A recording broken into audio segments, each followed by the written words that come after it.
നമ്മളെല്ലാം കഴിക്കാൻ ഇഷ്ടപ്പെടുന്ന പഴങ്ങളിൽ ഒന്നാണ് പൈനാപ്പിൾ. ഇത് ഉപയോഗിച്ചുണ്ടാക്കുന്ന ജ്യൂസ്, സ്ക്വാഷ്, ഡ്രൈ ഫ്രൂട്ട് എന്നിവയ്ക്കെല്ലാം വിപണിയിൽ വലിയ ഡിമാൻഡാണ്. ഇന്ത്യയിൽ ഓരോ വർഷവും ഏകദേശം 12 ലക്ഷം മുതൽ 18 ലക്ഷം മെട്രിക് ടൺ പൈനാപ്പിൾ ആണ് ഉൽപ്പാദിപ്പിക്കുന്നത്. മലയോര മേഖലകളിലും സമതല പ്രദേശങ്ങളിലുമാണ് പൈനാപ്പിൾ കൂടുതലും കൃഷി ചെയ്യപ്പെടുന്നത്. കൈതച്ചക്ക എന്ന പേരിലും നമ്മൾ മലയാളികൾ പൊതുവെ ഇതിനെ വിളിക്കുന്നു. ഇനി ലോകത്തിലെ മുഴുവൻ കാര്യം പറയുകയാണെങ്കിൽ വർഷത്തിൽ 2,80,00,000 മെട്രിക് ടണ്ണിലധികം പൈനാപ്പിൾ ഉൽപ്പാദിപ്പിക്കുന്നുണ്ട്.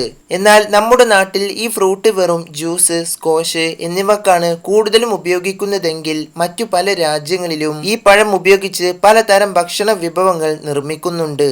അവയ്ക്കെല്ലാം വലിയ ഡിമാൻഡുമാണ്.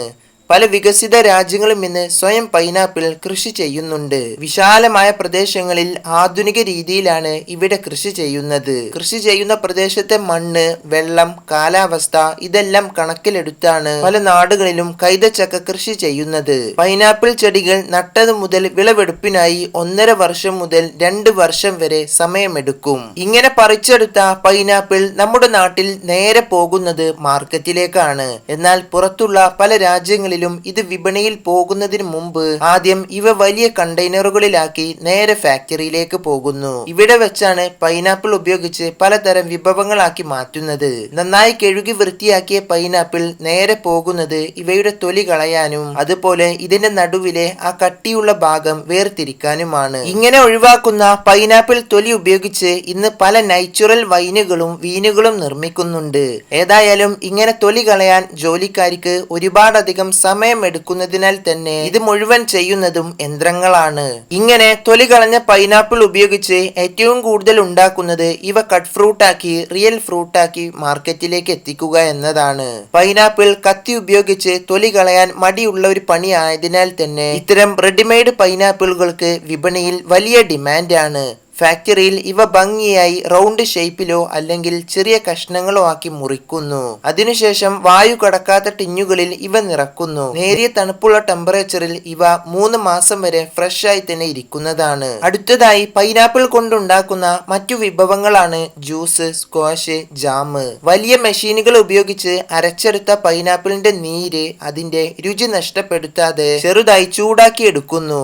ഇങ്ങനെ ചെയ്യുന്നതിലൂടെ ഇത് ധാരാളം ദിവസങ്ങൾ കൂടാതെ ഇരിക്കും. ഇതിങ്ങനെ പൈനാപ്പിൾ ജ്യൂസ് എന്ന പേരിലും നേരിട്ട് ബോട്ടിലുകളാക്കി വിൽക്കുന്നുണ്ട്. അതുകൂടാതെ ഇവ ഉപയോഗിച്ച് സ്ക്വാഷും ജാമും ഒക്കെ നിർമ്മിക്കാനായി പല കമ്പനികളും ഈ ജ്യൂസ് വാങ്ങി അവരുടെ കമ്പനിയിൽ കൊണ്ടുപോയി നിർമ്മിക്കുന്നു. പൈനാപ്പിൾ സ്വാഭാവികമായും മധുരവും വിറ്റാമിനുകളും ഉള്ളതിനാൽ തന്നെ പഞ്ചസാര ഉപയോഗിക്കാത്തത് കൊണ്ട് ഇത്തരം പൈനാപ്പിൾ ജ്യൂസുകൾ വളരെ ജനപ്രിയമാണ്. നിലവിൽ ഏറ്റവും കൂടുതൽ ആളുകൾ കഴിക്കാൻ ഇഷ്ടപ്പെടുന്നതും വിലയുള്ളതുമായ ഒരു പൈനാപ്പിൾ വിഭവമാണ് ഡ്രൈ പൈനാപ്പിൾ. ഇത് നിർമ്മിക്കാനായി നേരത്തെ പറഞ്ഞതുപോലെ തൊലി കളഞ്ഞ പൈനാപ്പിളുകൾ കനം കുറച്ച് ചെറിയ കഷ്ണങ്ങളാക്കി മുറിച്ചെടുക്കുന്നു. ശേഷം പല മെഷീനുകളുടെയും സഹായത്തോടെ ഇവയിലെ ജലാംശം നീക്കം ചെയ്ത് ഉണക്കിയെടുക്കുന്നു. ഇങ്ങനെ ഉണങ്ങിയ പൈനാപ്പിൾ കഴിക്കാനായിട്ട് ചിപ്സ് പോലെ നല്ല മുരിഞ്ഞതാണ്. ഇതിനാൽ തന്നെ പല ആളുകളും ഇത് വിശക്കുന്ന സമയത്ത് ഒരു ലഘു ഭക്ഷണമായി ജോലിക്കിടയിലും യാത്രയിലും കഴിക്കുന്നു. മധുരത്തിനായി പഞ്ചസാരയോ മറ്റു കെമിക്കലുകളോ ഒന്നും ചേർക്കാത്തതിനാൽ തന്നെ ഇത് ശരീരത്തിന് വളരെ നല്ലതാണ്. ചുരുക്കം പറഞ്ഞാൽ പൈനാപ്പിളിന്റെ ഒരു ഭാഗവും ഇവിടെ വേസ്റ്റ് ആയി പോകുന്നില്ല. നമ്മുടെ നാട്ടിൽ നിന്നും കയറ്റുമതി ചെയ്തു വരുന്ന പൈനാപ്പിളുകൾ ഇവിടെ എത്തുമ്പോൾ പല രീതിയിലുമാണ് ഉപയോഗിക്കുന്നതെന്ന് നിങ്ങൾക്കിപ്പോൾ മനസ്സിലായിട്ടുണ്ടാകും. ഇന്ന് ലോകത്ത് 100-ലധികം വ്യത്യസ്ത ഇനം പൈനാപ്പിളുകൾ ഉണ്ട്. മധുരമുള്ളത്, പുളിയുള്ളത്, എരിവുള്ളത് അങ്ങനെ പോകുന്നു. ഇതിൽ നമ്മുടെ ഇന്ത്യയിൽ പ്രധാനമായും കൃഷി ചെയ്യുന്നത് ക്യൂൻ, മൗറിഷ്യസ് എന്നീ 3 വെറൈറ്റി പൈനാപ്പിളുകളാണ്. അപ്പോൾ നമ്മുടെ വീഡിയോയുടെ അവസാനിപ്പിക്കുകയാണ്.